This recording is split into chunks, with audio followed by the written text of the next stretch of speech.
श्रम की प्रतिष्ठा की तीसरे चरण में सबको स्वागत। तो तीसरे भाग में हम पहले दो चरणों में पढ़ चुके हैं।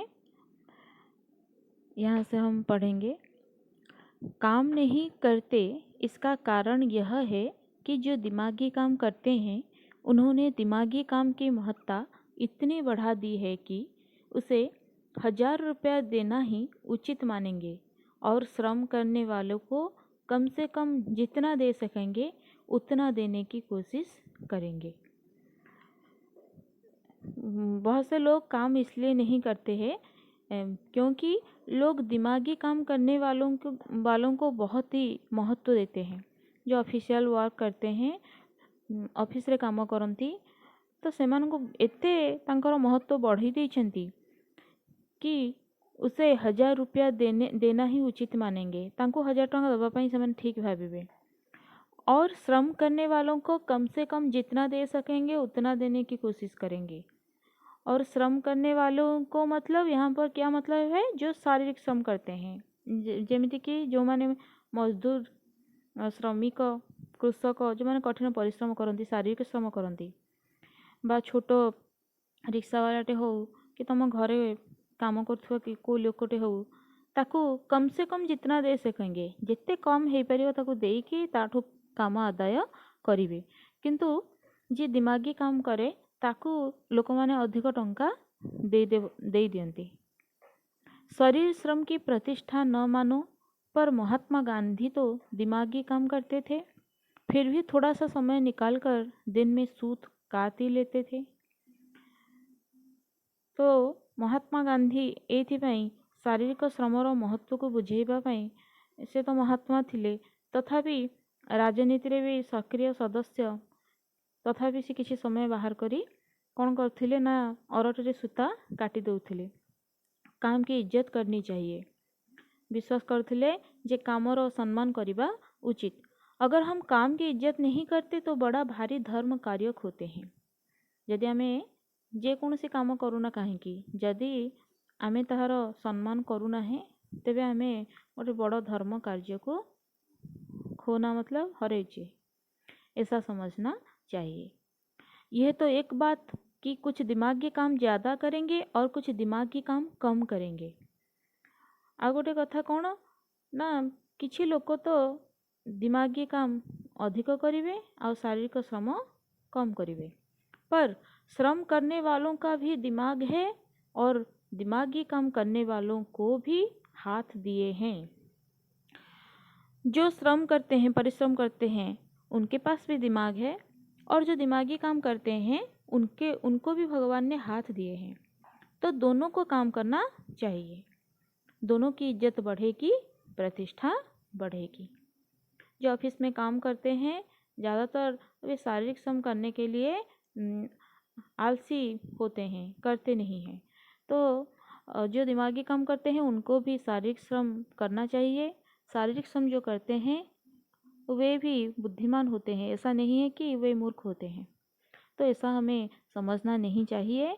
दोनों प्रकार के काम को हमें सम्मान देनी चाहिए, तब जाकर श्रम की प्रतिष्ठा होगी। जब समाज में जो शारीरिक श्रम करते हैं और जो दिमागी काम करते हैं, हम दोनों को उचित महत्व देंगे, उचित पारिश्रमिक देंगे, तब जाकर श्रम की प्रतिष्ठा होगी, ऐसा लेखक कहते हैं। दिमागी काम का और श्रम का मूल्य कम ज़्यादा रखा गया यह ठीक नहीं है, पर हम क्या देखते हैं, ज़्यादातर जो दिमागी काम करते हैं उनको ज़्यादा पारिश्रमिक मिलता है, पैसा मिलता है, और जो शारीरिक श्रम करते हैं, श्रमिक, कृषक जैसे लोग, उन्हें माना जाता है कि वे देश के मेरुदंड नहीं, फिर भी उन्हें कम पैसा दिया जाता है। पहले तो ऐसी व्यवस्था नहीं थी।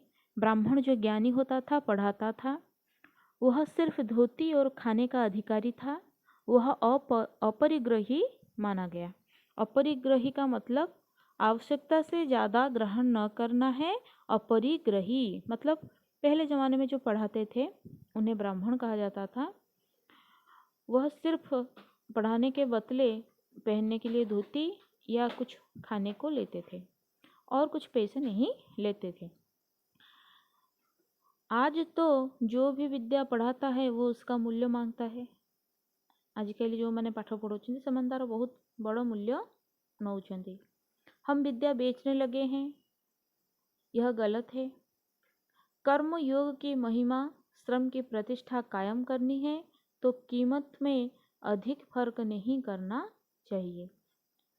यदि आमको कर्मयोगर महत्व को प्रतिपादित करिवार अछि तेबे आमे शारीरिक आउ दिमागी काम भितर फरक करवा उचित नुहे। तो ऐसी व्यवस्था नहीं थी पहले ज़माने में। शरीर श्रम करने वाले को हम नीच मानते हैं, उसे किसी प्रकार की छुट्टियां नहीं देते। जो शरीर श्रम करते हैं ज़्यादातर लोग उन्हें नीच दृष्टि से देखते हैं और समझते हैं कि ये तो काम करने के लिए ही जैसे पैदा हुए हैं, उन्हें छुट्टियां कभी नहीं देते हैं। जो घर में हम नौकर रखते हैं या उन्हें छोटे मानते हैं। सफाई कर्मचारी को अगर एक दिन की भी छुट्टी दे तो सारा शहर गंदा हो जाए। जो सफाई करते हैं म्यूनसिपालिटी में, जो सफाई करते हैं, मेहतर उन्हें बोलते हैं, तो अगर उन्हें एक दिन की छुट्टी दी जाए तो सारा शहर गंदा हो जाएगा। इतना जो उपकारी है उसे हम नीचा मानते हैं। उसे साफ रहने के लिए साबुन आदि भी नहीं देते। सरकार की ओर से उन्हें, जो कि विकसित राष्ट्रों में, अमेरिका, इंग्लैंड जैसे राष्ट्रों में उनकी सरकारें उन्हें देती हैं, पर यहाँ पर उन्हें हम कुछ साफ करने के लिए, कुछ उनकी स्वच्छता के लिए कुछ व्यवस्था नहीं है। न उसे इज्जत है, न प्रतिष्ठा, न सम्मान है। जो मैंने के एते महान काम करती मो अलिया सब करे से सफा करती ना तो आम इज्जत दऊ, ना समाज में किसी प्रतिष्ठा थाए, ना ही सम्मान थाए। मेहतर माने क्या? मेहतर माने तो महत्तर। ऐसा जो महत्तर है उसे हमने नीचा माना। साधारणतः मेहतर जो माने बाहाड़ी जो माने आमे तांको समाज रे भारी खराब व्यवहार करे, तांको छुए नाही, तांको दूर रे रुहे, तांको धरे बाजी गले जाइकी घरे हमको स्नान करिकी शुद्ध होबाकू पड़े। तो एभली व्यवहार करबा उचित नुहे लेखक कहवा अनुଯାयी। इसीलिए दो बातें होनी चाहिए, हर एक को थोड़ा थोड़ा श्रम करना ही चाहिए। सेथिपाई दीटा जिनस आवश्यक। जेतबेले आमे निजे से अलिया को सफा करिबा, जेतबेले सेमाने नथिबे आम पाखे सफा करिबा पई, सेतबेले कोन हबो ना आमे निजे बाध्य होइके ताको सफा करिबा। सेतबेले तो आमे अछुआ हेबा नाही। तेणु यहाको ध्यान रे रखी समस्त को किसी ना किसी काम करने को पड़िबो। अगर हम बिना काम किए खाते हैं तो हमारा जीवन पापी बनता है। दूसरी चीज, कामों का मूल्य समान होना चाहिए, शारीरिक और दिमागी। जो दिमागी काम करते हैं उनको जितना मूल्य मिलता है, जो शारीरिक श्रम करते हैं उनको भी वही मूल्य मिलना चाहिए। जब यह होगा तब श्रम की प्रतिष्ठा होगी। जितेबाला यह संभव हम आम जाना जे समाज रे श्रमर प्रतिष्ठा होइची।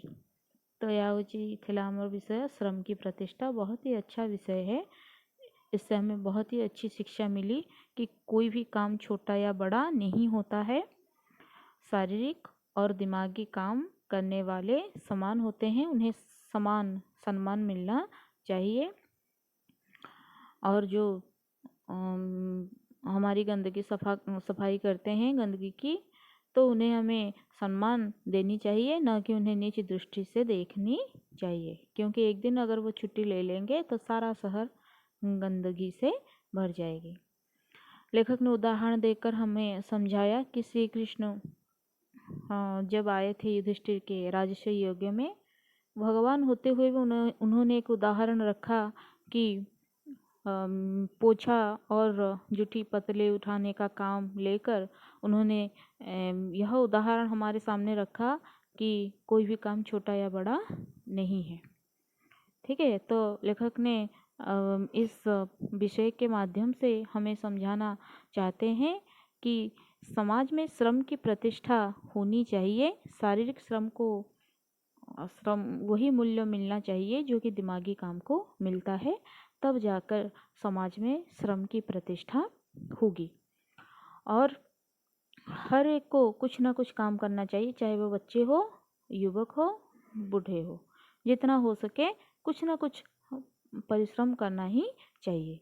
क्योंकि अगर हम समझेंगे कि बच्चा है वो काम नहीं करेगा, या बूढ़े हैं बूढ़ा ये काम नहीं कर सकते, ऐसा अगर हम सोचेंगे, वकील है, डॉक्टर है, ये सब काम नहीं करेंगे, तो बेकारों का एक वर्ग खड़ा हो जाएगा।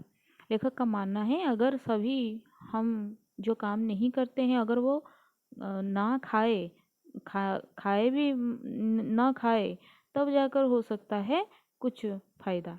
अगर वो खाते भी है तो उन्हें काम करना चाहिए। तो आज के लिए इतना। श्रम की प्रतिष्ठा, जिसके लेखक है विनोबा भावे। रहती हूँ।